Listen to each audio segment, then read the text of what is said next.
শবে বরাতে কি কোনো বিশেষ নামাজ আছে? অনেক জায়নামাজে মক্কা ও মদিনার ছবি থাকে, আমরা তো ওই জায়নামাজে পা রাখি, এতে কি পাপ হবে? ওযুর পর লজ্জাস্থান স্পর্শ লাগলে কি ওযু নষ্ট হয়ে যাবে? শাবানের বিশেষ আমল সম্পর্কে জানতে চাই। আমি প্রায় রমজান মাসে সাহরি না খেয়ে রোজা রাখি, এতে আমার রোজা কবুল হবে কিনা? ইফতার এবং সাহরিতে কতটুকু পরিমাণ খাওয়া সুন্নাহসম্মত? পাড়ার প্রতিবেশী পুরুষ মারা গেলে কি মহিলাদের সেই মৃত ব্যক্তিকে দেখতে যাওয়া জায়েজ হবে? মুখে ছেলেদের মতো ছোট দাড়ি উঠলে করণীয় কি একজন মেয়ের?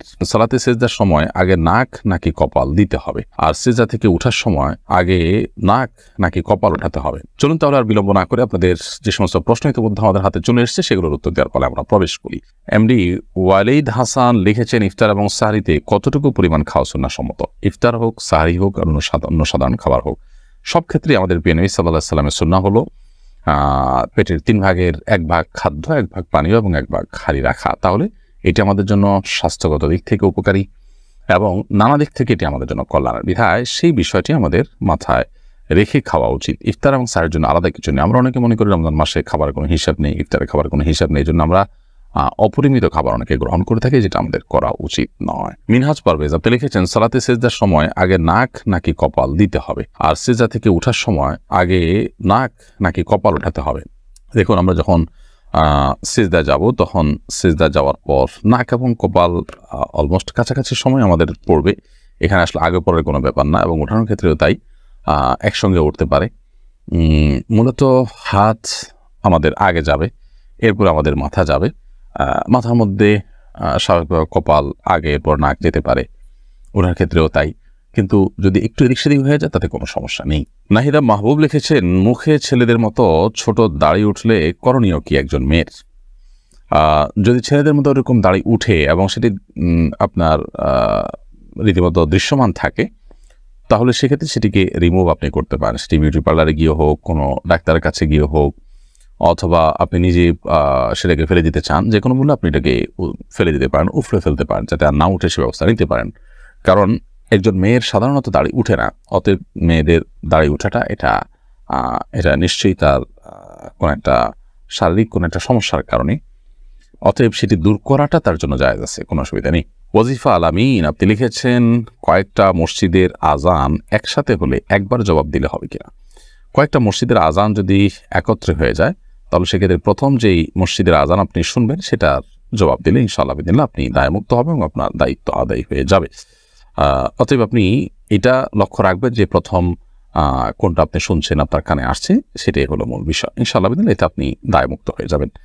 আর যদি পরেরগুলোতে আরও শুনেন এবং সেগুলো আপনি আজান দেন, তো সেটা আপনি দিতে পারেন। ফারজানা ইসলাম আপনি লিখেছেন, পাড়ার প্রতিবেশী পুরুষ মারা গেলে কি মহিলাদের সেই মৃত ব্যক্তিকে দেখতে যাওয়া জায়েজ হবে?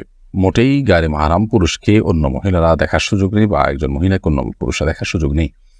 জীবদ্দশা যেরকম পর্দার বিধান প্রযোজ্য থাকে, মৃত্যুর পরও মানুষের পর্দার বিধান প্রযোজ্য থাকে, এবং এটা আরও বরং গুরুত্বপূর্ণ হয়ে ওঠে। বিশেষ করে মৃত মানুষের চেহারা যারা গায়ে মাহারাম তাদের দেখবার বিশেষ কোনো কারণ নেই, অনেক সময় চেহারা বিকৃতি ঘটে এবং নানাবিধ কারণ আছে এর পেছনে। এই জন্য আমাদের দেশে যে গ্রামাঞ্চলে বিশেষ করে অনেক বেশি প্রচলিত আছে যে কেউ মারা গেলে, একজন পুরুষ মারা গেছে, নারী পুরুষ ঢলাঢলি করে তাকে দেখতে যাচ্ছে। এটা আসলে দেখতে যাওয়ার কোনো বিষয়ই না, তার জন্য দোয়া করতে হবে দূর থেকে, অগোচরে, বিশেষ করে যারা গায়ে মারাম আছেন তারা। লুৎফুর রহমান লিখছেন, এখন থেকে কিভাবে রমাদানের প্রস্তুতি গ্রহণ করব? রমাদানের প্রস্তুতির অংশ হিসেবে আমরা শাবান মাসে বেশি বেশি নফল সিয়াম রাখবো, নফল রোজা রাখবো, এটি রমাদানের প্রস্তুতির একটি কাজ। দ্বিতীয়ত, রমাদানের মাসাইল ফাজাইলগুলো এখন থেকে জানবো।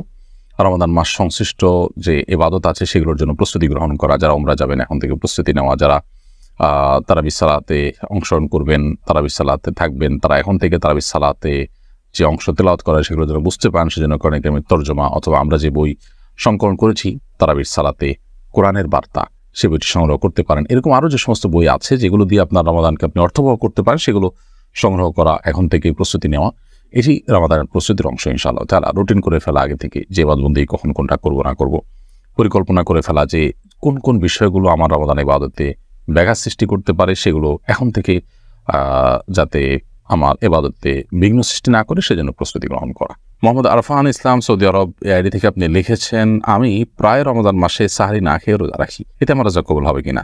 রোজা কবুল হওয়ার জন্য সাহরি করা শর্ত নয়। যদি কেউ সাহরি না করেন এবং না করে রোজা রাখেন, তাহলে সেক্ষেত্রে তারও রোজা হয়ে যাবে। আমরা অনেকে মনে করি যে সাহরি করা এটা বোধহয় রোজার জন্য পূর্ব শর্ত, এবং সাহরি না করতে পারার কারণে অনেকে রোজা রাখতে চান না। সাহরি খাওয়া তো সুন্নাহ, রোজা রাখাটা ফরজ, কোনো কারণে সুন্নাহ যদি তরক হয়ে যায় ফরজ তরক করবার কোনো সুযোগ নেই। তাওহীদ হৃদয় আপনি লিখেছেন, অজুর পর লজ্জাস্থান স্পর্শ লাগলে কি অজু নষ্ট হয়ে যাবে? অজুর পর নিজের লজ্জাস্থান যদি স্পর্শ হয় হাত দিয়ে কোনো কিছুর আড়াল ছাড়া সরাসরি যদি কেউ স্পর্শ করেন তাহলে সেক্ষেত্রে অনেকগুলো আমাদের মতো অজু ভাঙবে। তবে আমাদের দেশে হানাফি থট বা হানাফি মাযহাব বেশিরভাগ মানুষ ফলো করে থাকেন, বেশিরভাগ ফলো করে থাকেন। সো হানাফি থট এবং মাযহাব অনুযায়ী লজ্জাস্থানে স্পর্শ করলে অজু ভাঙবে না, এবং এই মতটি অধিকতর শক্তিশালী হাদিসগুলোকে অ্যানালাইসিস করলে। তবে যদি কাপড়ের উপরে স্পর্শ হয়, কাপড়ের আড়াল থাকে, তাহলে সেক্ষেত্রে কারোর মতেই অজু ভাঙবে না। নাদিয়া আফরোজ আপনি লিখেছেন, অনেক জায়নামাজে মক্কা ও মদিনার ছবি থাকে, আমরা তো ওই জায়নামাজে পা রাখি, এতে কি পাপ হবে? এতে সে ধরনের গুনাহ হবে না, কারণ আপনি ইচ্ছাকৃত এটাকে অপমান করার জন্য, অবমাননা করার জন্য আপনি করছেন না, আর ইচ্ছাকৃত করছেন তাও না। তারপরও যথাসম্ভব অ্যাভয়েড করা উচিত, কারণ মক্কা মদিনার ছবি তো মক্কা মদিনার ছবি, হারামের ছবি, আল্লাহর ঘরের ছবি, যেটা আমাদের শ্রদ্ধার জায়গা, যেটা আমাদের কেবলা। সো এটাকে পায়ের নিচে মানে ইচ্ছাকৃত যাতে না পড়ে সেই দিকটা আমাদের খেয়াল করা কর্তব্য। আরিফুর রহমান আপনি লিখেছেন, শাবানের বিশেষ আমল সম্পর্কে জানতে চাই। ভাই আরিফুর রহমান, শাবান মাসের বিশেষ আমল হলো নফল সিয়াম। যত বেশি নফল সিয়াম রাখবেন শাবান মাস তত বেশি আপনার জন্য উপকারী হবে, তত বেশি আপনার জন্য সেটি কল্যাণকর হবে। এবং নবী করিম সাল্লাল্লাহু আলাইহি ওয়াসাল্লাম এই মাসের প্রায় বেশিরভাগ দিনগুলোতে রোজা রাখতেন, প্রায় পুরো মাসেই রোজা রাখতেন, শেষের কয়েকটা দিন বাদে। এই জন্য যত বেশি সংখ্যক দিন সম্ভব শাবান মাসে নফল রোজা রাখার চেষ্টা আমাদের করতে হবে। নফল রোজার জন্য, নফল সিয়ামের জন্য আদর্শ মাস হলো এই মাসটি। তবে শুরুর দিকে নফল সিয়াম বেশি বেশি রাখার উপরে হাদিসে উৎসাহিত করা আছে। আরিফ আর্নল্ড এআইডি থেকে আপনি লিখেছেন, শবে বরাতে কি কোনো বিশেষ নামাজ আছে? শবে বরাতের নামাজ আছে কিনা, নামাজের নিয়ম কি, পদ্ধতি কি, এটি আমরা অনেকেই জানতে চাই। আমরা যেটাকে শবে বরাত বলছি, হাদিসে আসলে শবে বরাত বা লাইলাতুল বরাত বলতে এরকম কোনো শব্দ আসেনি, কোনো হাদিসে এরকম বর্ণিত হয়নি।